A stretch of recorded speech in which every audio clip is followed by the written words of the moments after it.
Hello everyone and welcome back to another AFK journey video. So we are back on the Pioneer server and Rolan has done it again, making a massive score gap compared to the no Rolan team options.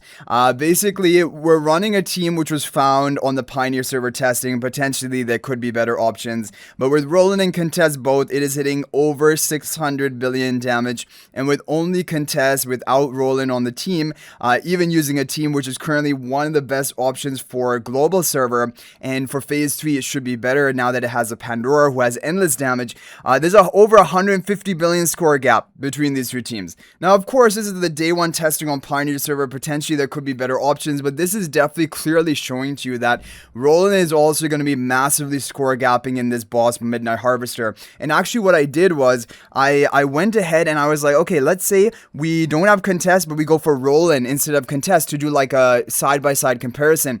And I just did a couple of testing, and already Rolan is hitting at least 60 billion plus compared to the Contest team, which again is one of the top teams on global server right now. And this is just going to show you that not only is Rolan really important and must pull currently for Dream Realm, but actually he may even be more important than Contest if you have to choose between the two of them. Because some people, especially my Discord, have been asking, like, they haven't begun building Contest yet, and should they start building Contest, or should they just go straight for Rolan? And that's something we're gonna have to find out about. But I think that this is definitely showing that potentially Rolan right away may be the option. To move on to a completely free-to-play friendly team, basically this was the team which we were running on the global server using one copy for Esther working, and basically just using Himmel because you don't have Contest and things like that. And this is going up to 418 billion, which is again not even that bad. But yeah, Rolan is creating a big gap. So we'll go ahead and show you. This is the team formation which is being run. Freya and Galahad on the Bond, which makes sense because they're the two main damage dealers. And then Rolan and Contest as a support, so in the back. They do contribute some of their own HP loss damage, but mainly they're there for the utility. Rolan for his buff and his double ultimate cast, and Contest for her debuff onto the boss. So we're going to go ahead and take a look at this. So Midnight Harvester, as you guys know, is a very unique boss because it is going to kill 2 of your allies. As the battle goes on, the allies which have casted the fewest number of ultimates. So how you want it to happen is you want your Contest to be the first one to go down, like you see here, because that has given Contest enough time to get off her debuff, and now it's fine if she's out and she can peace out from the battle because she's already done her main job.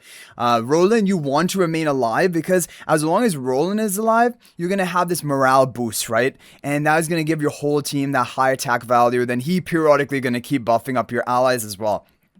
And then he's also dealing his own HP loss damage. So yeah. So next up, we're programming the twins to die next because the twins are the most expendable from this team comp. This is also something like we talked about in yesterday's video, which is that twins, they do give the haste buff to all your team, but Rolan gives haste buff to 2 allies on your team. And for example, after the twins are dead here, there's really only 2 allies left, which are Galahad and Freerin. So as long as he's buffing those 2 up with haste, you don't even need the twins for a team-wide haste buff. You just have your 2 allies over here. And so Rolan really doing well in this team comp, and the double ultimates of Freerin, the damage is proccing, it is triggering, and that is definitely helping your team rack up that score. And yeah, so that is basically Rolan. He's doing well for really. He's doing well in all bosses. He's in the top team. However, he's massively score gapping in the last 2 bosses, which were King Croaker and Midnight Harvester. Probably because they do have that unique insta-killing mechanic, which will make it more important that, like, you know, you run just the most value heroes in the squad, and then whatever else is needed to take the insta-kills. You have some room for that. But yeah, that is Rolan. He's doing very well.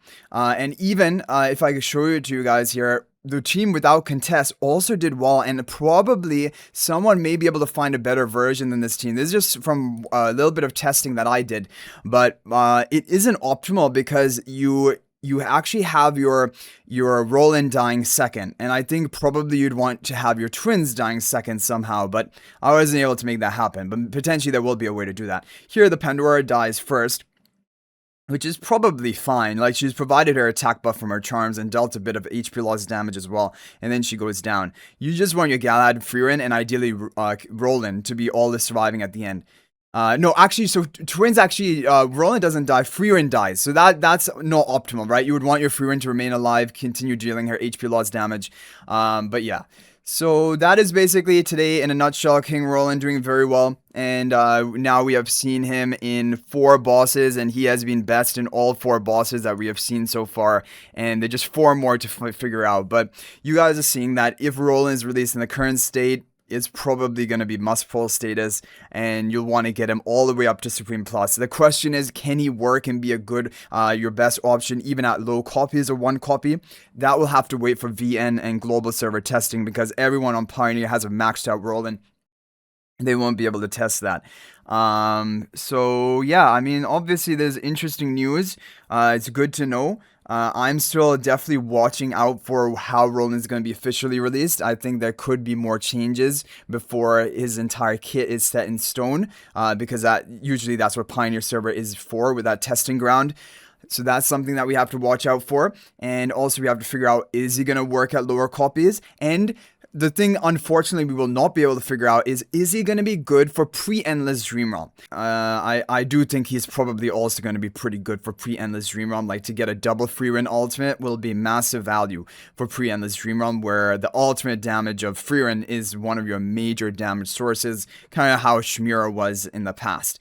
So anyway, guys, let me know your thoughts about Roland in the comment section down below. Yeah, are you ready to recruit for him, or are you don't have enough resources and you're a bit hoping that low copies are gonna work? Let me know what you're thinking in the comment section. Thank you guys all so much for watching. And again, this is a Pioneer server, so the content is subject to change by the official release. So thank you guys for watching. That's gonna be it for this one. And if you're thinking about making a purchase in AFK Journey, please use my affiliate link for the official Farlight store.